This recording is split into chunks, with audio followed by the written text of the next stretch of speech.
Naam, habari za wakati huu na karibu tena ni kupasha yale ambayo yanajiri katika nyanja za kisiasa na katika mitandao ya kijamii nchini Tanzania. Katika ujumbe mpya uliotikisa taifa la Tanzania leo, Kapteni Ibrahim Traore, kiongozi kijana shupavu kutoka Burkina Faso, awapa ushauri mzito vijana wa Tanzania walioandamana na kuhusu maandamano yaliyotokea tarehe 29 na baada ya uchaguzi. Like video hii kisha subscribe kabla nikujuze taarifa hizi kwa kina na kwa undani zaidi.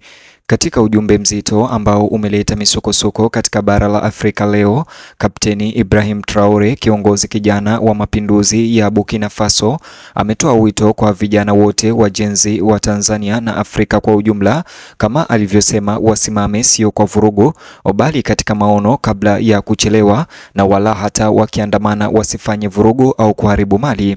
Kauli yake iliyoshirikiwa kupitia video iliyoenea sana mnamo Novemba 9 mwaka 2025 iliwahimiza vijana wa Tanzania kukumbatia umoja, ufahamu na fikra za kimkakati kama msingi wa kweli wa ukombozi.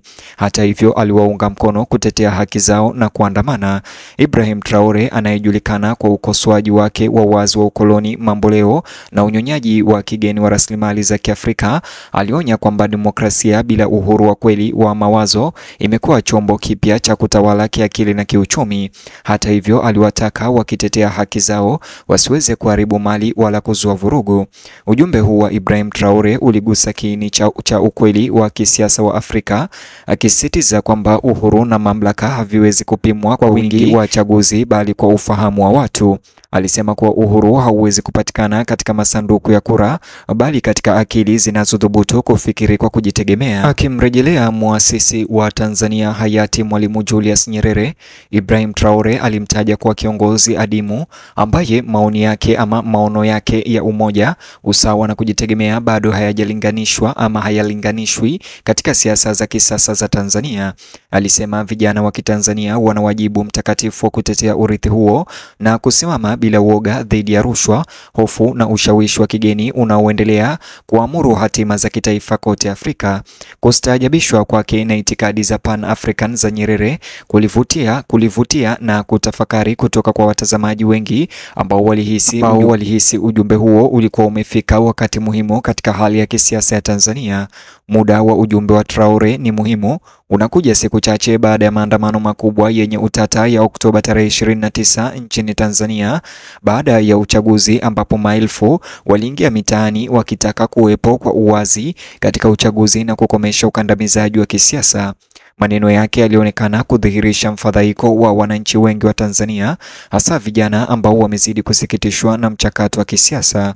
Wachambuzi walibainisha kuwa maandamano hayo, ingawa kwa kiasi kikubwa yalikuwa ya amani, yalifichua njaa kubwa ya uwajibikaji na mahitaji ya vizazi ya kujumuishwa katika maamuzi ya kitaifa na ya kisiasa. Huku mamlaka nchini Tanzania zikiendelea kutetea uadilifu wa chaguzi za hivi majuzi, ujumbe huu wa Ibrahim Traore ulitumika kama ukosoaji usio wa moja kwa moja lakini wenye nguvu wa mifumo inayodai uhalali wa kidemokrasia huku ikikandamiza upinzani wa kweli. Waangalizi walisema kwamba msisitizo wa kiongozi huyo juu ya maono juu ya vurugu ulijitokeza kwa wale walioshiriki katika maandamano ya Oktoba 29, akiwataka kutetea haki lakini wasifanye vurugu, ambapo wito wa mageuzi ulikutana na uwepo mkubwa wa polisi na udhibiti mkali wa vyombo vya habari baada ya vijana hao kuzua vurugu na kuanza kuchoma mali za watu.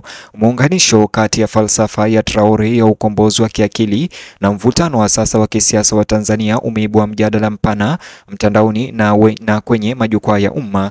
Katika mitandao ya kijamii, vijana wa Kitanzania wameshiriki sehemu za hotuba ya Traore wakiongeza tafakari za kibinafsi na ushuhuda kuhusu uzoefu wao wakati wa maandamano hayo.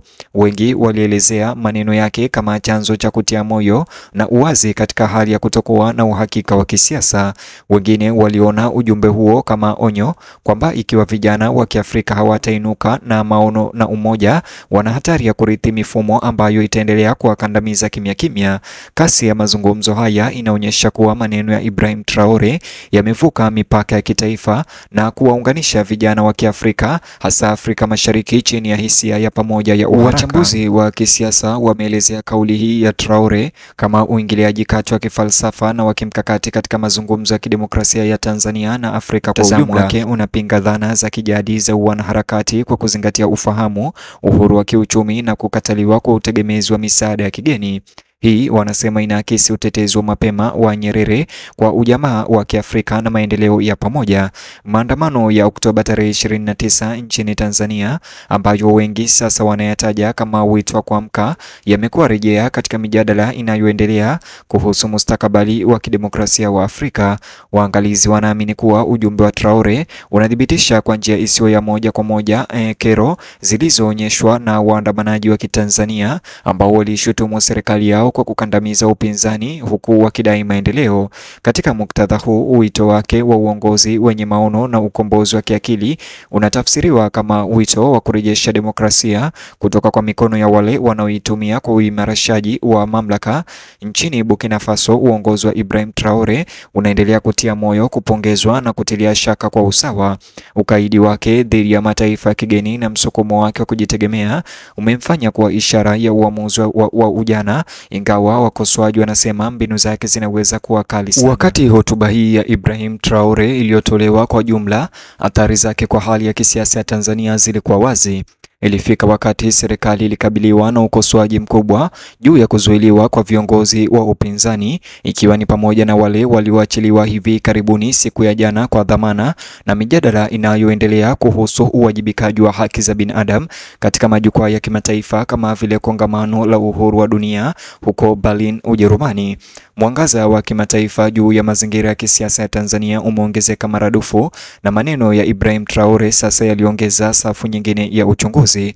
Wasomi wa siasa za Kiafrika wanahoji kwamba kuongezeka kwa umakini wa kimataifa kwa Tanzania pamoja na uzito wa kiishara wa uingiliaji kati wa Traore kunaweza kuathiri jinsi vijana wa Kitanzania wanavyoona jukumu lao katika kuunda mustakabali wa taifa. Kwa wingi, mchanganyiko wa mshikamano wa kimataifa na msukumo wa Pan-African unawakilisha fursa ya kufikiria upya ushiriki wa kisiasa zaidi ya misingi ya vyama na urithi wa ukoloni. Msisitizo wa uhuru wa kiakili badala ya uasi unatoa mfumo mzuri wa mabadiliko endelevu.